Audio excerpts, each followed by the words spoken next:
ಎಲ್ಲರಿಗೂ ನಮಸ್ಕಾರ. ಇವತ್ತು ಬೆಳಗ್ಗೆ ಎದ್ದಂಗೆ ಹೊರಟಿದ್ದೆ ನಾವು ಚನ್ನಪಟ್ಟಣದ ಕಡೆಗೆ. ಚನ್ನಪಟ್ಟಣಕ್ಕೆ ಯಾಕಪ್ಪ ಹೋಯ್ತಿದ್ದೀವಿ ಅಂತ ಅಂದರೆ ಅಲ್ಲೊಂದು ಗುರುಪ್ರವೇಶ ಇತ್ತು, ಅದಕ್ಕೆ ಹೋದ್ವಿ. ಹಂಗೋ ಹಿಂಗೋ ಮಾಡಿ ಚನ್ನಪಟ್ಟಣದ ಬಸ್ ಸ್ಟ್ಯಾಂಡ್ ತಲುಪ್ತು. ಅಲ್ಲಿರೋ ಜನಸಾಗರ ನೋಡಿ ಭಯ ಆಗೋಯ್ತು. ಬಸ್ ಬಂದು ನಿಲ್ತು. ಬಸ್ ಒಳಗೆ ಹತ್ತಿ ಹಂಗೋ ಹಿಂಗೋ ಮಾಡಿ ಹೋಯ್ತಿದ್ದಂಗೆ ನೋಡಿದ್ದೇ ದೃಶ್ಯ ಫ್ಲೈಟು.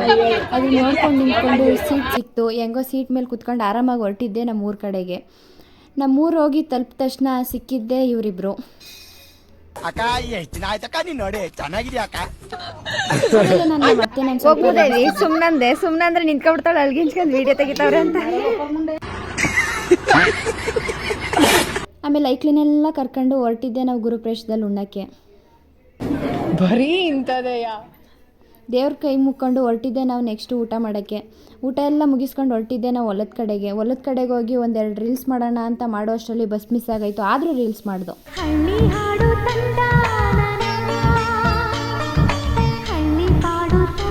ನೆಕ್ಸ್ಟ್ ಇವ್ರಿಗೆಲ್ಲ ಬಾಯ್ ಹೇಳೋ ಸಮಯ ಬಂದು ನಾವು ಹೊರಟಿದ್ದೆ ಬಸ್ ಸ್ಟ್ಯಾಂಡ್ ಕಡೆಗೆ.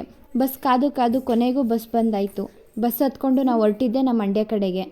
ಮಂಡ್ಯಕ್ಕೆ ಹೋದ್ಮೇಲೆ ಇಳಿದ ತಕ್ಷಣ ಅಲ್ಲಿ ಲಗೇಜ್ ಸ್ವಲ್ಪ ಜಾಸ್ತಿ ಇತ್ತು ಅಂದ್ಬಿಟ್ಟು ನಮ್ಮ ಮಾವನ ಮಗನ ಕರೆಸಿ ಅವ್ನು ನಮ್ಮ ಮನೆಗೆ ಲಗೇಜ್ ಕೊಟ್ಟು ಕಳಿಸ್ತು. ನೆಕ್ಸ್ಟ್ ನಾವು ಬಂದಿದ್ದು ಮನೆ ಕಡೆಗೆ. ಸಾಕು ಒಳಾಕ್ ನಿಮ್ಮೆ ನಿಜ ವ್ಲಾಗ್ ಮಾಡ್ತಾ ಇದ್ದೀನಿ ಕಣವ. ನಾನು ಏನು ಮಾಡೋಣ ಈಗ ನೀನು ವ್ಲಾಗ್ ಮಾಡ್ತಿದ್ರೆ ನನಗೆ ಎಷ್ಟು ಚೀಪ್ ಅನಿಸ್ಬಿಡ್ತು ಅಂದ್ರೆ ನಿಮ್ಮ ಈ ತರದೆಲ್ಲ ಇದಾರೆ ಜನ. ಇಲ್ಲಿಗೆ ಇವತ್ತಿನ ವಿಡಿಯೋನ ಮುಗಿಸ್ತಾ ಇದ್ದೀನಿ. ಇನ್ನು ನಿಮ್ಮ ಭೇಟಿ ಮುಂದಿನ ವಿಡಿಯೋದಲ್ಲಿ. Tata bye bye. Thank you for watching my video. Like and share ಮಾಡಿ, ಕಮೆಂಟ್ ಮಾಡಿ, ಸಬ್ಸ್ಕ್ರೈಬ್ ಮಾಡಿ, ಬೆಲ್ ಐಕಾನ್ನ ಕ್ಲಿಕ್ ಮಾಡಿ, ಸಪೋರ್ಟ್ ಮಾಡಿ.